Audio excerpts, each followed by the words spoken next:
ओम शांति। नमस्ते।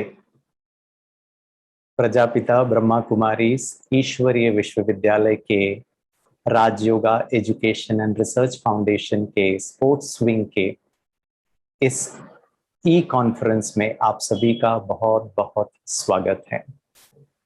दोस्तों, ये वर्ष भारत के खेल के इतिहास में स्वर्ण अक्षरों से लिखा जाएगा, क्योंकि इस वर्ष जो अभी अभी टोक्यो ओलंपिक्स और उसके बाद होने वाले जो पैरालंपिक्स है, उसमें भारत के खिलाड़ियों का प्रदर्शन बहुत ही सराहनीय रहा है। और भारत के खेल के इतिहास में इस वर्ष को बहुत बहुत श्रेष्ठ माना जाएगा, क्योंकि the performance was you know one of the best in the history of sports, of Indian sports.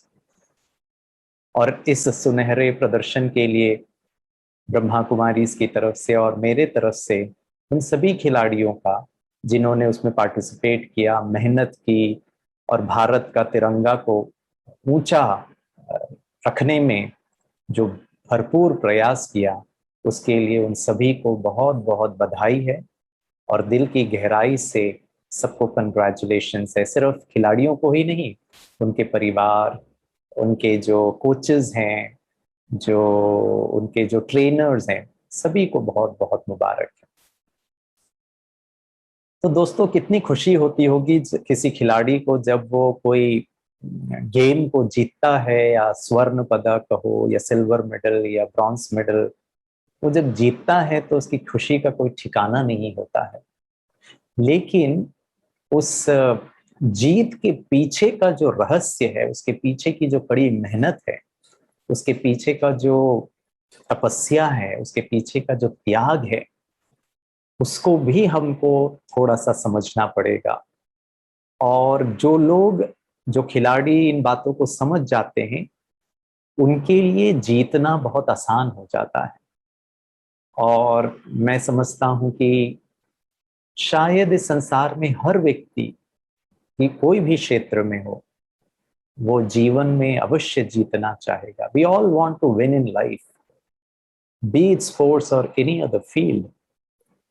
और खेल के क्षेत्र में तो बहुत ऐसी उत्सुकता होती है, उमंग उत्साह होता है। There is so much of desire to win a particular sports. आज का हमारा जो चर्चा का विषय है, वो है द आर्ट ऑफ विनिंग, जीतने की कला। और जब हम कभी किसी को पोडियम में स्वर्ण पदक लेते हुए देखते हैं, उनके चेहरे की खुशी, उनका अपने प्रति गर्वान्वित फील होना, तो कभी कभी हमारे मन में भी ऐसी इच्छा जागृत होती है कि क्या हमें भी ऐसा प्राप्त हो सकता है? क्या मैं भी कभी उस स्थिति में आ सकता हूं? और मैं समझता हूं दोस्तों, ये हम सब के लिए पॉसिबल है, प्रोवाइडेड हम वो सब करें जो उन खिलाड़ियों ने अपने जीवन में किया।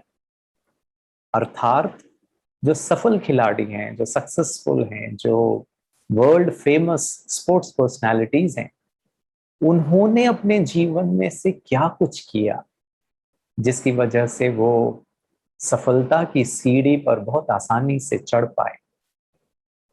वैसे तो बहुत सारी बातें होती है, फिजिकल ट्रेनिंग होती है, द राइट टेक्निक होता है, प्रॉपर डाइट होता है, जो स्ट्रैटेजीज होती है, खेल को जीतने के पीछे जो तरीके होते हैं, राइट कोच होता है, शारीरिक स्ट्रेंथ होता है।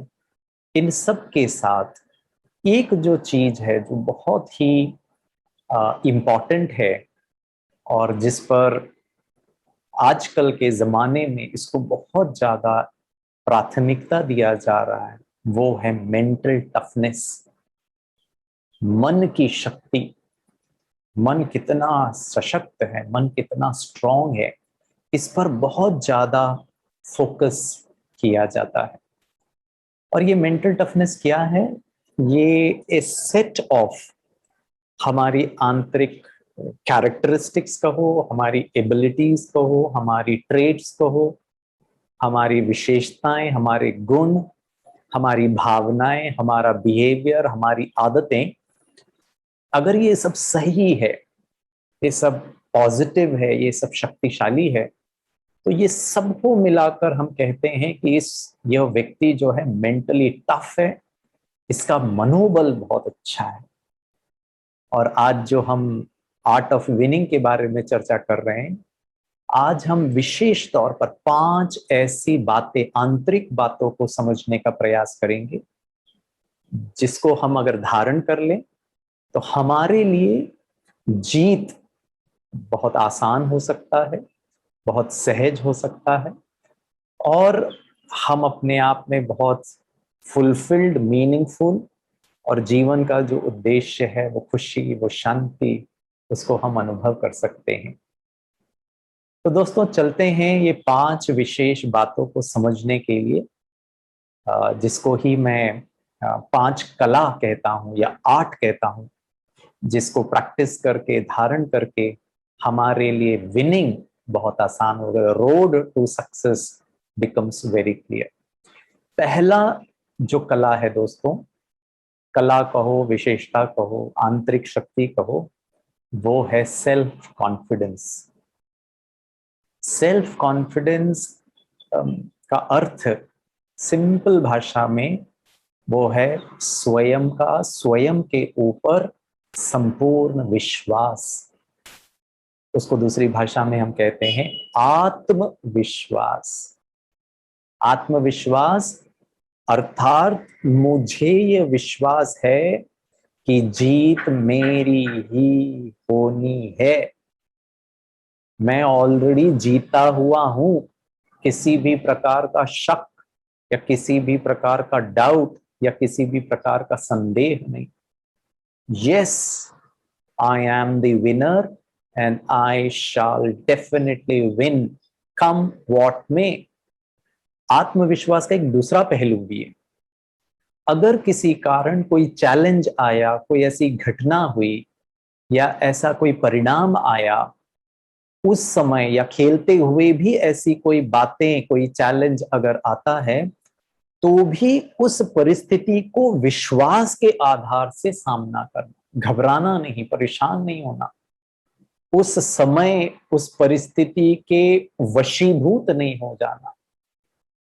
The situation can be very challenging, but I have the conviction, I have the confidence that I shall be able to handle the situation gracefully and peacefully. इसको कहते हैं आत्मविश्वास। स्वयं पर भरोसा करना बहुत जरूरी है। आपको मैं एक एग्जाम्पल बताता हूं। सन 2011 में जिंडर करके एक व्यक्ति, वो यूएस डिफेंस फोर्सेस के नेवी सील थे, और वो अफगानिस्तान में उनको तैनात किया गया था। ये सन 2011 की बात है।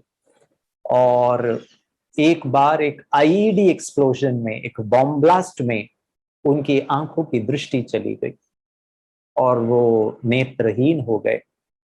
लेकिन वो हारे नहीं, उनका विश्वास।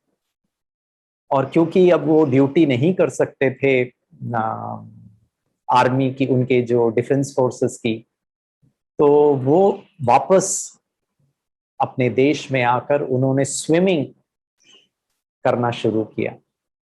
और सन 2012 का लंदन पैरालंपिक्स और सन 2016 के रियो पैरालंपिक्स में स्विमिंग इवेंट में उन्होंने लगभग 6 गोल्ड मेडल जीते। और अभी फिलहाल जो 2020 में होने वाला जो टोक्यो ओलंपिक्स था, जो सन 2021 में हुआ, उनको लगा कि स्विमिंग पे तो मैंने माहिरियत हासिल कर ली है, मुझे कुछ और करना चाहिए। और जिनको अपने ऊपर पूरा भरोसा होता है वो नए नए चीजें करते हैं।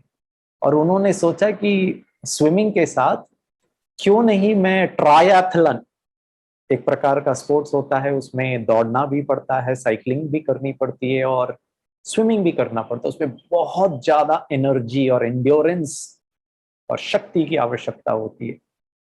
कि कुछ नया किया जाए। दोस्तों, सोचने वाली बात है, आंखें बचपन से नहीं गई। वो अपना कार्य करते हुए एक एक्सप्लोजन में उनकी आंखें चली गई। व्यक्ति हताश भी हो सकता था, मायूस भी हो सकता था, और जीवन को बड़ा बड़ा नेगेटिव दृष्टिकोण से जी सकता था। लेकिन जिंदर ने ऐसा नहीं किया। एंड अभी के जो टोक्यो पैरालंपिक्स में है, जो ट्रायथलन इवेंट में है, उन्होंने गोल्ड जीता। सोचने वाली बात यह है कि कुछ नया करना, कुछ डिफरेंट करने में के लिए भी वही व्यक्ति कर सकता है जिसको अपने ऊपर संपूर्ण भरोसा हो, आत्मविश्वास हो। तो पहली कला, बहुत सारे तरीके हैं, मेडिटेशन है, अपने आप से बातें करना है, सकारात्मक चिंतन है। हमेशा पॉजिटिव दृष्टिकोण रखने से हमारा आत्मविश्वास पर कंपैरिजन नहीं करना है। दूसरों के जीत को खुद के हार समझना, ये सब नेगेटिव बातें अगर हम नहीं सोचेंगे तो हमारा आत्मविश्वास बढ़ जाएगा। दूसरी कला आर्ट ऑफ विनिंग की है दोस्तों, वो है सेल्फ डिसिप्लिन, स्व अनुशासन। जीवन के किसी भी क्षेत्र में अगर हम जीतना चाहें तो स्वयं के इच्छाएं, तृष्णाएं, लालसाएं, अनेक रसों की जो डिसिप्लिन होती है, उनके वशीभूत ना होना, उनके अधीन ना होना, और खेल के क्षेत्र में तो बहुत बहुत आवश्यक है। स्व अनुशासन माना नित्य शारीरिक व्यायाम, एक्सरसाइज, उसके लिए नियमित तौर पर सुबह जल्दी उठना, नियमित तौर पर स्व अनुशासित होकर रात को जल्दी सोना, हमारा जो डाइट होता है उस पर संपूर्ण रूप से नियंत्रण। ये जबान को ना टेस्ट तो पसंद आता है, लेकिन खिलाड़ी अगर कुछ भी खाना शुरू कर दे तो फिर तो उसमें शक्ति नहीं आएगी, मोटापा बढ़ जाएगा। मुझे याद आता है पीवी सिंधु, जिन्होंने भारत का नाम बहुत सारे प्लेटफॉर्म में बैडमिंटन के क्षेत्र में बहुत नाम कमाया और भारत का नाम गौरवान्वित किया। कहते हैं कि वो जब पिछले ओलंपिक्स में भाग ले रही थी तो उनके कोच ने उनको बहुत स्ट्रिक्ट नियम रखा। वो मोबाइल नहीं यूज कर सकती थी, आइसक्रीम नहीं खा सकते थे। और शायद आपको जानकर खुशी होगी कि हमारे आदरणीय प्रधानमंत्री जी ने कहा, जब तुम जीत के आओगे तो हम आपके साथ आइसक्रीम खाएंगे। So there is lot of control over the taste buds. बहुत त्याग, बहुत तपस्या की आवश्यकता होती है। तो खेल के क्षेत्र में अगर जीतना है तो स्व अनुशासन, और ये स्व अनुशासन फिर हमारे संकल्पों से आता है। मन में इच्छा जागृत हुई कि ये खा लेता हूं, ये पी लेता हूं, जो शरीर के लिए, खेल के लिए, जीत के लिए हानिकारक है, लेकिन क्या करूं, उसके वशीभूत होकर के, उसके अधीन होकर फिर मैंने उसका सेवन कर लिया। दोस्तों, भारत के एक खिलाड़ी का मैं आपको उदाहरण देना चाहूंगा। ये एक ऐसे खिलाड़ी रहे हैं जो बचपन में इनका दिन का गुजारा मात्र 10 रुपए से होता था। दिन का उनका जो डेली लाइफ है वो मात्र 10 रुपए से। He used to survive on a mere ₹10 per day. इनके पिताजी जो थे वो एक शॉपिंग कॉम्प्लेक्स के वॉचमैन रहे। इनकी माताजी एक नर्स के रूप में कार्य करती थी, अपना आजीविका चलाती थी। और जो धन जो कमाते थे, माता का विशेष ये इच्छा था कि बेटा जो है भारत के राष्ट्रीय टीम में, इंडियन नेशनल टीम में खेले। और जो भी पैसा बचाते, देखो कितनी त्याग और तपस्या, वो सब इस बेटे के किट, जो स्पोर्ट्स के जो किट होते हैं, उसको खरीदने में लगाते थे। और जब ये खिलाड़ी मात्र 17 साल की उम्र के थे तो इनकी माताजी गुजर गई, और इसके कारण इनको बहुत बड़ा सदमा लगा, बहुत शौक हुआ। और उनको मन में ऐसा भी विचार आया कि शायद मैं ये खेल नहीं खेल सकता हूं, तो बड़ा हताशा हुई, and he wanted to quit also. लेकिन उन्होंने याद दिलाया अपने आप को कि मेरी माँ की इच्छा मेरे प्रति क्या थी, आशा क्या थी, कि मैं भारतीय टीम में भारत को रिप्रेजेंट करूं। दोस्तों, ये खिलाड़ी का नाम है भारतीय क्रिकेट टीम के बहुत वंडरफुल ऑलराउंडर रविंद्र जडेजा। और इनकी शुरुआत वाज अ वेरी इनडिफरेंट शुरुआत in the Indian cricket team, लेकिन आज वो एक वेल एस्टैब्लिश्ड ऑलराउंडर के रूप में सारे विश्व में प्रख्यात है। भले उनकी फील्डिंग कहो, बॉलिंग कहो, उनकी बैटिंग कहो, is a very integral part of the Indian national cricket team. तो क्या कुछ उन्होंने त्याग किया, क्या कुछ उन्होंने अपने आप को नियंत्रण में रखा, तब जाकर के कोई खिलाड़ी इतना फेमस और इतना सफल होता है। तो दोस्तों, जीतने की कला का जो दूसरा जो आर्ट है वो है सेल्फ डिसिप्लिन। स्वयं के कर्मेंद्रियों पर, स्वयं की इच्छाओं पर संपूर्ण अनुशासन और उसके साथ दृढ़ता भी। ये हर एक व्यक्ति को सीखना पड़ेगा, ये कला अपने अंदर धारण करने। और अगर खिलाड़ी हैं, बहुत अच्छी रीति से इस पर ध्यान देने की आवश्यकता है। तीसरी जो कला है, जो बहुत बहुत आवश्यक है, और ये मेंटल टफनेस को बनाने के लिए बहुत जरूरी है, जिसको हम कहते हैं सेल्फ टॉक। पहला था सेल्फ कॉन्फिडेंस, दूसरा था सेल्फ डिसिप्लिन, और तीसरा है जिसको हम कहते हैं सेल्फ टॉक। हम स्वयं के साथ बहुत बातें करते हैं, भले मुख बंद है, लेकिन अंदर मन में स्वयं के साथ बहुत सारे विचार आते रहते हैं। कहते हैं एवरेज में एक व्यक्ति के अंदर करीब करीब 40 से 50 हजार विचार उमड़ते रहते हैं, चलते रहते हैं, चलते रहते हैं। और ऐसा भी पाया गया है कि जब हम खेलने जाते हैं या जीवन में कोई ऐसा प्रतियोगिता में जाते हैं जहां हमको परफॉर्म करना है, हम जीतना चाहते हैं, बहुत सारे लोगों के मेरे प्रति अपेक्षाएं हैं, जिसको हम थोड़ा सा स्ट्रेसफुल या परफॉर्मेंस एंजाइटी कहते हैं, उस समय जो खिलाड़ी है या जो व्यक्ति है, उसके जो विचार हैं वो 40-50 से बढ़ करके 70-80 हजार विचार चलने, बहुत ज्यादा विचार चलते हैं। और ऐसा भी साइकोलॉजिस्ट कहते हैं, मनोवैज्ञानिक ऐसा मानते हैं कि ज्यादातर मनुष्य के अंदर जो विचार चलते हैं वो या तो फालतू या व्यर्थ या नेगेटिव, नकारात्मक विचार ही ज्यादा चलते हैं।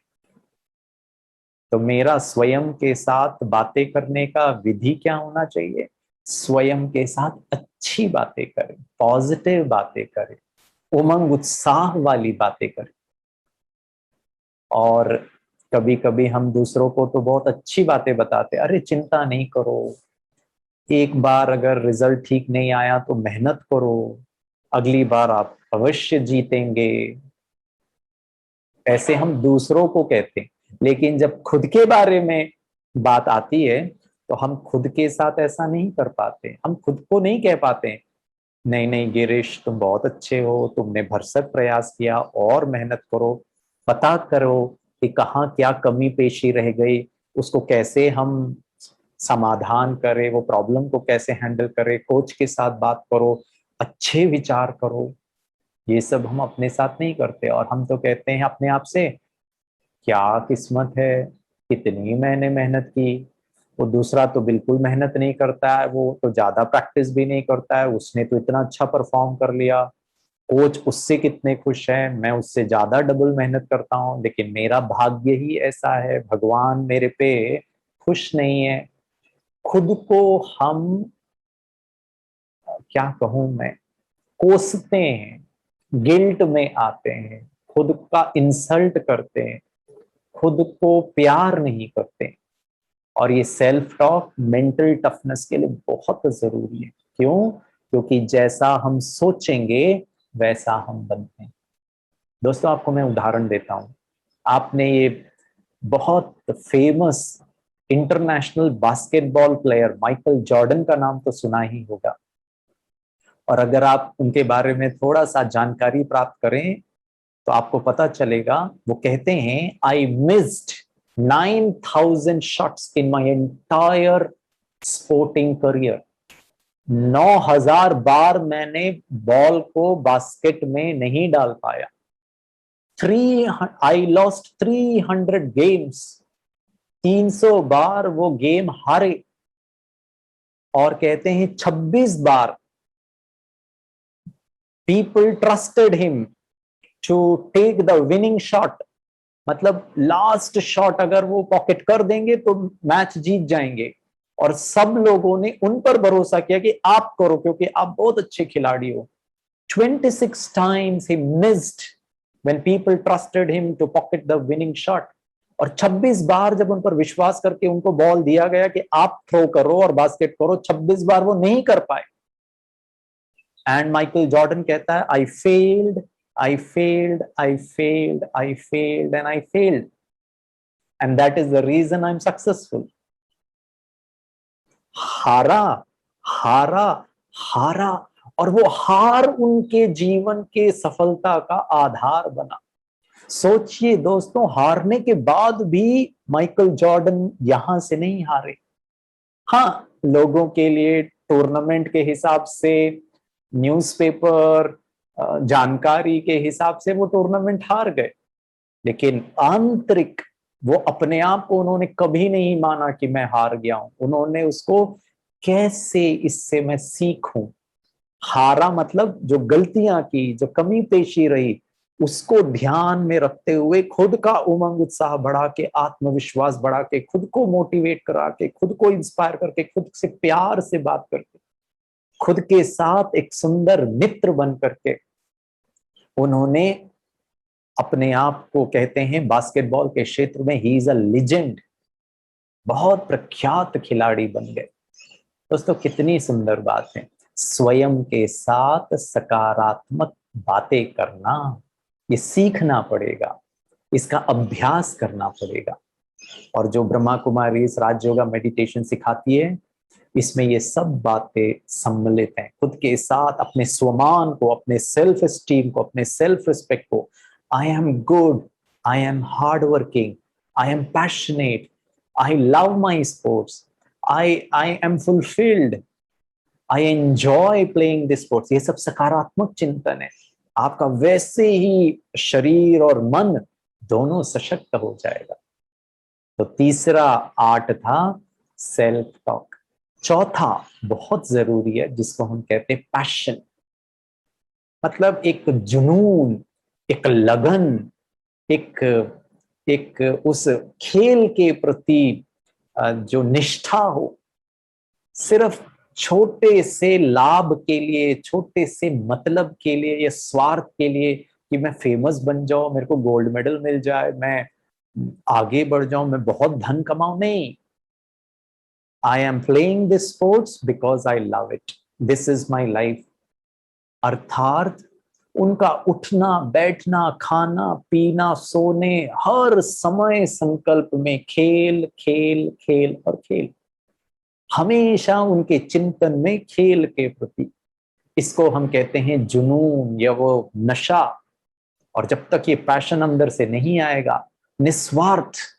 मुझे याद आता है कुछ खिलाड़ियों से जब हमने बात की थी, उसमें विशेष सचिन तेंदुलकर का अगर मैं जिक्र करूं, उनसे पूछा गया आप क्रिकेट के क्षेत्र में इतने महान खिलाड़ी कैसे बने। सचिन तेंदुलकर कहता है, मैं जीता हूं जब खेलता हूं। I live while I play, I don't work. तो दोस्तों, खेल काम के दृष्टिकोण से या मेहनत वाला नहीं, बहुत जुनून के साथ, बहुत पैशनेट होकर। संदीप सिंह का तो आपने नाम सुना ही होगा। तो सुल्तान अजलन शाह कप 2004 में उन्होंने इंडियन हॉकी टीम में डेब्यू किया। और वो अपने पीक, जब खेल में अपने चरम सीमा में थे, तो ऐसा माना जाता था कि पूरे विश्व में हॉकी के खेल में जो ड्रैग फ्लिक होता है, उसमें वो बेस्ट थे। He was the best in the world in drag flick. उनकी जो स्पीड थी ड्रैग फ्लिक की, वो लगभग लगभग 145 किलोमीटर प्रति घंटे की स्पीड से वो ड्रैग फ्लिक करते थे।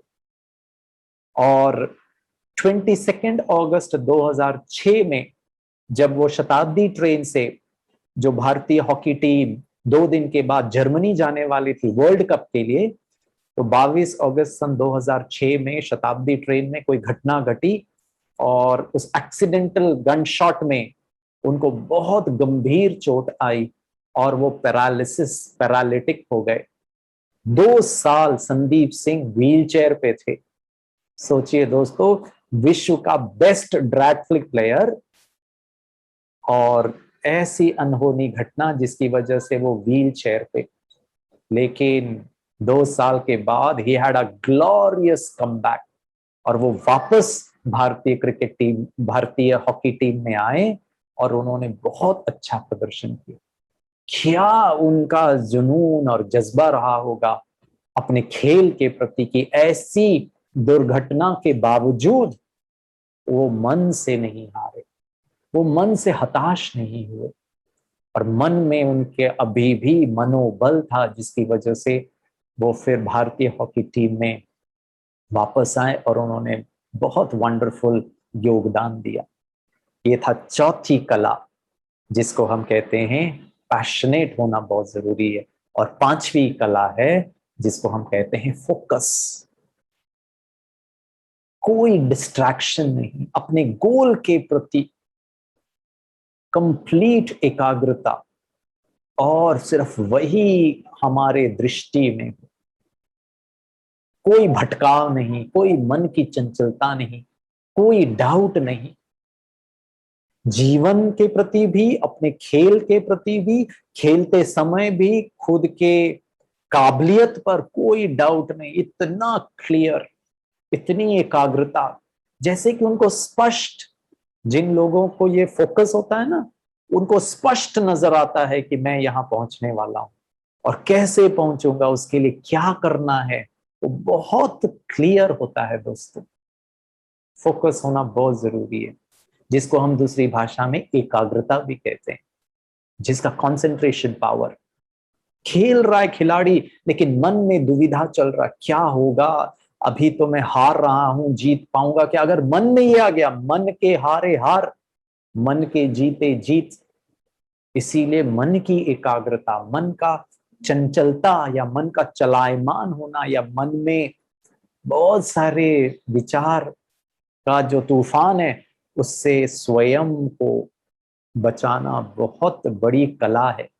मन को शांत करना, मन को क्वाइट करना, ये बहुत बड़ी एक विशेषता होती है उन खिलाड़ियों का जिन्होंने खेल के क्षेत्र में बहुत नाम कमाया।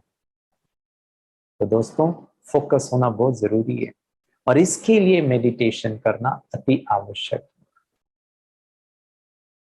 बीच बीच में अपने मन को एकदम, और जितनी एकाग्रता उतना आपकी पावर ऑफ विजुअलाइजेशन, जिसको हम मेंटल इमेजरी कहते हैं। आपको मैं उदाहरण देता हूं, आपने ये खिलाड़ी का नाम भी सुना होगा। सारे विश्व में स्विमिंग में अगर कोई ये खिलाड़ी का नाम ना जाने तो बड़ी आश्चर्य की बात होगी, और वो है माइकल फेल्प्स। और शायद जब हम ओलंपिक्स और स्विमिंग के बारे में बात करें तो माइकल फेल्प्स हमारे मन में आ जाता है।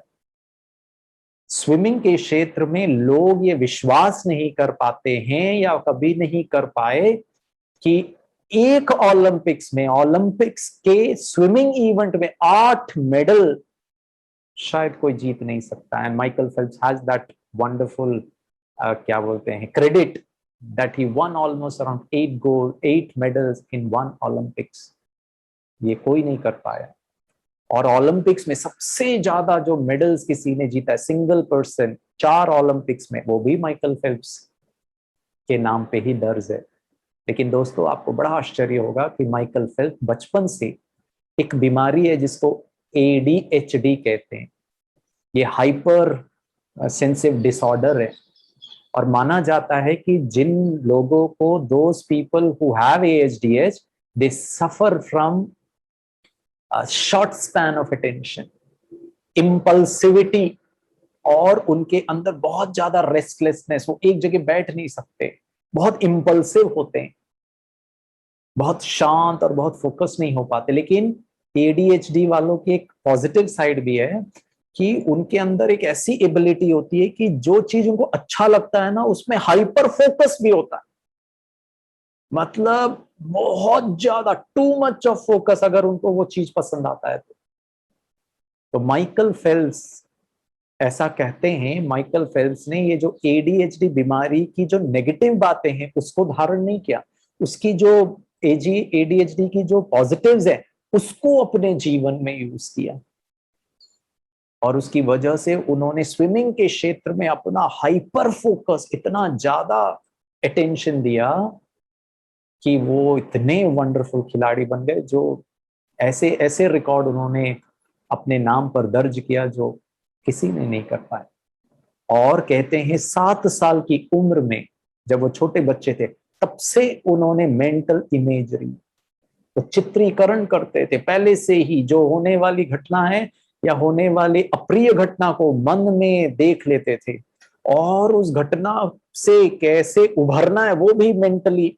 सोचते थे, और बार बार सोचने से रियल इवेंट के दौरान वो वैसा कर पाते थे। तो दोस्तों, जिनके अंदर फोकस है, जिनके अंदर पैशन है, जिनके अंदर अपने आप से, स्वयं से अच्छी बातें करना आता है, जिनका अपने ऊपर स्व नियंत्रण है, और जिनको अपने ऊपर कंप्लीट विश्वास है, वो जीवन कहो, खेल का क्षेत्र कहो, उसमें अवश्य सफलता उनके चरणों की धूल बनती है। तो ये 5 विशेषताओं को आप धारण करें, इसके लिए मेडिटेशन प्रैक्टिस करें, इसके लिए मन के जो एक्सपर्ट्स होते हैं उनसे आप मिलें, और विशेष ब्रह्मा कुमारी का जो मेडिटेशन टेक्निक है उसको भी आप आत्मसात कर सकते हैं, और आप अपने खेल में बहुत सकारात्मक, बहुत पॉजिटिव रिजल्ट्स पाएंगे, ऐसी हमारी बहुत आशा है। और हम यही आशा करते हैं कि आप भी भारत के इस खेल के क्षेत्र में भारत का नाम, अपने माता पिता का नाम और स्वयं का नाम रोशन करें। इस शुभ भावना के साथ थैंक यू। ओम शांति। नमस्ते।